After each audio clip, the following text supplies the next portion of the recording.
If you're experiencing a login failure in Minecraft with error code 2026, follow these steps to troubleshoot and resolve the issue. Step 1. Check your internet connection. Ensure that your internet connection is stable and working properly. You can do this by opening a web browser and visiting a website to confirm connectivity. Step 2. Restart Minecraft. Close the Minecraft application completely and then reopen it. This can help reverse the connection to the game servers and may resolve temporary issues. Step 3. Update Minecraft. Make sure that you are using the latest version of Minecraft. Open the launcher, check for updates, and install any available updates to ensure compatibility with the servers.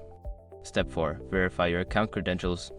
Double-check your username and password to ensure they are entered correctly. If you've forgotten your password, use the account recovery options provided by Mojang. Step 5. Check server status.